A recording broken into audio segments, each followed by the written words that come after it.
शिंदे सरकार, मिंदे सरकार यांचे घोटाळे आम्ही लोकांसमोर आणत आहोत. आता जर पाहायला गेलं तर अनेक घोटाळे आपल्याच माध्यमातून आम्ही लोकांसमोर आणलेले आहेत. महाराष्ट्राची जी लूट चालू आहे, मुंबईचे जे हाल झालेले आहेत, सगळ्याच जिल्ह्यांचे जे हाल झालेले आहेत ते लोकांसमोर आहेत. आपण देखील त्याच्यावर चर्चा करत आहात, बोलत आहात. गेल्या 4-5 कॅबिनेटच्या बैठका ज्या झाल्या, काल तर धक्कादायक बैठक होती. मला वाटतं जवळपास 120 विषय आले, त्याच्यातून 80 निर्णय घेतले गेले. अनेक अर्जंट बिझनेस, इमर्जन्सी बिझनेस, म्हणजे ह्याच्यात काय नक्की इमर्जन्सी होती ती कळली नाही. आणि ठराविकच गोष्टी लोकांसमोर आलेल्या आहेत, काही काही अजून लोकांसमोर देखील आलेल्या नाही आहेत.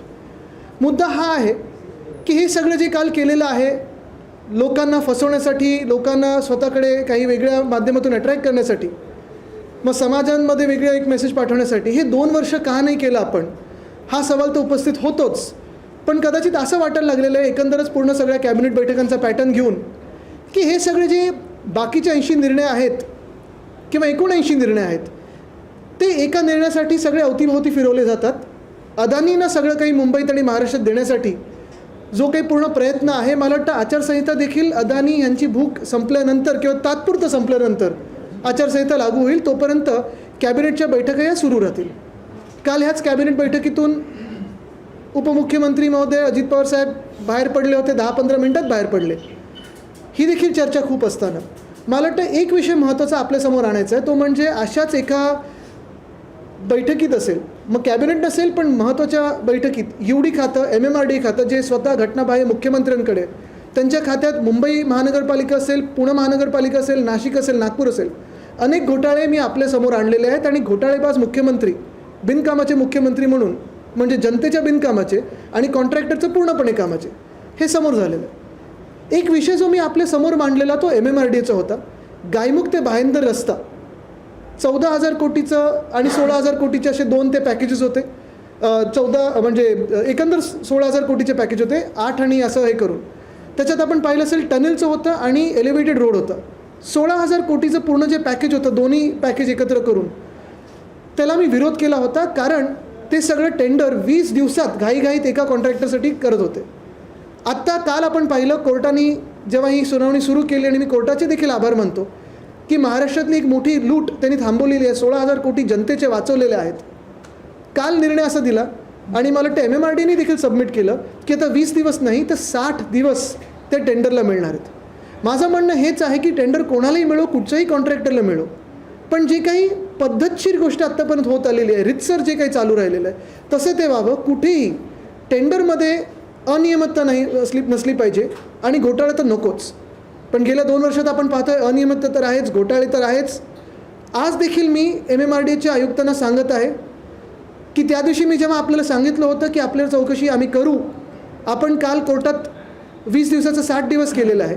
पण तसाच दुसरा जो निर्णय आपण घेतला होता, जी बँक गॅरंटी आपण घेतली आहे, जनतेचे 1600 कोटी त्याच्यावर लावलेले आहेत, ती एक बँक सेंट लुशियामधली आहे. प्रधानमंत्री महोदयांना माहिती होतं का ह्याचं भूमिपूजन करताना, हा एक वेगळा विषय झाला. तरी आमचं सरकार येत आहे आणि आम्ही त्याची चौकशी करू. जनतेच्याच पैशाची जर चर्चा करायची असेल तर आज घटनाबाह्य मुख्यमंत्री यांनी नवी मुंबई एअरपोर्टला एक स्टंट केलेला आहे. एका एअरफोर्सच्या विमानातून त्या रनवेवर लँडिंग केलेलं आहे. आणि ते लँडिंग कुठच्या विमानातून केलं तर C-295 ह्या वायुदलाच्या विमानातून केलेलं आहे. आपल्याकडे सगळ्यांकडे फोन आहेत, आपण जरा एअरबसच्या वेबसाईटवर ह्या C-295 विमानाची खासियत पहा. ह्या C-295 विमानाची खासियत ही आहे की it can carry up to 71 troops of 50 paratroopers, airdrop cargo, be use in medical evacuation and take off and land in short and unpaved runways. ही खासियत आहे. ही माझी माहिती नाही, ही एअरबसने दिलेली माहिती आहे. आणि हेच ते एअरबस टाटा जे गुजरातला गेलेले तेच, तरी देखील वायुदलाचं आहे, त्याच्यावर मी जास्ती बोलत नाही. पण हेच जे आहे शॉर्ट अँड अनपेव्ड रनवेज, मुळात प्रश्न हा राहतो की नवी मुंबई विमानतळाचं काम तर सुरूच आहे, त्याचं नामकरणचा प्रस्ताव आम्ही दिलेलाच होता. तो प्रस्ताव देखील अजून मान्य झालेला नाही. आम्ही तर सांगितलेलं श्री दिबा पाटील आंतरराष्ट्रीय विमानतळ हे नाव झालेलं पाहिजे. हा 2022चा आमचा निर्णय आहे. पण केंद्र सरकारने महाराष्ट्राचे द्वेष म्हणून हे नाव अजून मान्य केलेलं नाही. निवडणुकीच्या आधी थातूरमातूर काहीतरी आम्हाला सांगतात की आम्ही करू, आत्ता करू, उद्या करू, आज करू. पण जसं अदानीसाठी दिवस रात्र कधीही कॅबिनेट बोलून तुम्ही असे काही GR काढत असता, तसं मग ह्या नावासाठी का नाही काढले तुम्ही? हे विमानतळ तर होतच आहे ना. मग आज जनतेचे पैसे खर्च करून वायुदलाचं विमान घेऊन हा स्टंट करण्याची गरज काय? हे काही वायुदलाचं एअरपोर्ट नाही आहे, हे एअरफोर्सचं एअरपोर्ट नाही आहे, हे सिव्हिलियन एअरपोर्ट आहे. आणि हे सिव्हिलियन एअरपोर्ट जोपर्यंत टर्मिनल बिल्डिंग असेल, पूर्ण सगळ्या जे काही मान्यता मिळाली पाहिजे त्या मान्यता प्राप्त होत नाही तोपर्यंत हे विमानतळ पूर्ण समजूच शकत नाही. तुम्ही एखादं एअरफोर्सचं विमान जे कुठेही लँड करतं, आपल्याला माहिती आहे काही स्टंट करण्यासाठी एअरफोर्सचे फायटर जेट्स देखील गडकरी साहेबांनी कुठच्या हायवेवर, टोल लागलेल्या हायवेवर उतरवलेत. पण त्याचा हा अर्थ नाही की तो रस्ता काही पूर्ण, म्हणजे एखादं विमान तुम्ही सिलिंगवर पण उतरू शकाल, पण सिलिंग काही एअरपोर्ट होत नाही. आणि जर एअरपोर्ट तयार असतं तर आज त्यांनी उद्घाटन करायला पाहिजे होतं. जसं छेडानगर जंक्शनचं फ्लायओव्हर 2 आठवडे तयार आहे पण उद्घाटनासाठी वेळ नाही मिळाली आहे, तसं आज मग ह्या विमानतळाचं उद्घाटन का नाही केलं? नुसतं काहीतरी गॉगल घालून फोटो काढण्यासाठी, टॉपगनसारखे फोटो काढण्यासाठी स्वतः करत असता. पण माझी मागणी ही आहे की ही स्टंटबाजी बंद करा. शिंदेसाहेब, ही स्टंटबाजी बंद करा. आणि नवी मुंबईचं जे विमानतळ आहे, जो आम्ही निर्णय घेतला होता, श्री दिबा पाटील आंतरराष्ट्रीय विमानतळ, हे नाव केंद्राकडून 24 तासात मान्य करून घ्या. दुसरी गोष्ट, आपल्याला आठवत असेल मार्च 2020मध्ये उद्धव बाळासाहेब ठाकरे हे मुख्यमंत्री असताना आम्ही अजून एक निर्णय घेतला होता. छत्रपती संभाजीनगर इथे जी विमानतळ आहे तिथे छत्रपती संभाजी महाराज विमानतळ असं नाव दिलं होतं. पण छत्रपती संभाजी महाराजांचा द्वेष म्हणून, महाराष्ट्राचा द्वेष म्हणून भाजपाने अजून ते नामकरण केलेलं नाही आहे. म्हणजे एका बाजूला सांगतात आम्हाला की आम्ही व्यक्तींवरनं नावं देऊ शकत नाही, दुसऱ्या बाजूला मोप्यामध्ये, गोव्यामध्ये मनोहर इंटरनॅशनल एअरपोर्ट दिलेलं आहे. मनोहर पर्रिकर साहेब त्यांचे कार्यकर्ते होते, भाजपचे मुख्यमंत्री होते, चला मान्य आहे, द्या नाव तिथे. मला वाटतं अयोध्येमध्ये नाव दिलेलं आहे महर्षी वाल्मिकी एअरपोर्ट, मान्य आहे. मग आमच्याच महाराष्ट्रामध्ये तुमचा महाराष्ट्र द्वेष एवढा का दिसून येतो? छत्रपती संभाजी महाराजांबद्दल मनात एवढा द्वेष का? श्री दिबा पाटील यांच्याबद्दल तुमच्या मनामध्ये एवढा द्वेष का? एकनाथ शिंदेजी असतील किंवा भाजप असेल, हे महाराष्ट्राचा द्वेष करतात आणि लूट करतात, हे आता जनतेसमोर आलेलं आहे. आणि असंच तुम्हाला आठवण करून देतो, वेगळ्या वेगळ्या समाजांना आपल्या बाजूनी करून घेण्यासाठी या गेल्या 1 वर्षामध्ये अधिवेशनात आपण ऐकलं असेल, मुंबईतले अनेक रेल्वे स्टेशनची नावं बदललेली होती, अनेक रेल्वे स्टेशनची नावं बदललेली होती. आज तुम्ही तिथे जाऊन शूटिंग करून बघा, एक तरी नाव अधिकृतरित्या बदललेलं आहे का? जे रील मंत्री नाही काय, ते रेल मंत्री, त्याने एखादा तरी रील इकडच्या नाव बदललेलं, कवच त्यांच्याकडून काम तर बाकीचं होत नाही, तर नामकरण तरी करा. म्हणजे खूप वेळा असं सांगतात की अरे तुम्ही नामकरणबद्दल काय बोलता, काम करून दाखवा. कामं तर रील मंत्रीकडून होत नाहीत. अनेक रेल्वे ॲक्सिडेंट झाले, पण एक तरी मला नाव बदललेलं दाखवा. आता कालच्याच कॅबिनेट बैठकीमध्ये बोडली इथली जवळपास 256 एकर जमीन देखील हायवे प्रोजेक्टसाठी दिलेली आहे. मुंबईच्या सर्व पुढच्या कॅबिनेटमध्ये मंत्रालय देखील देणार आहेत.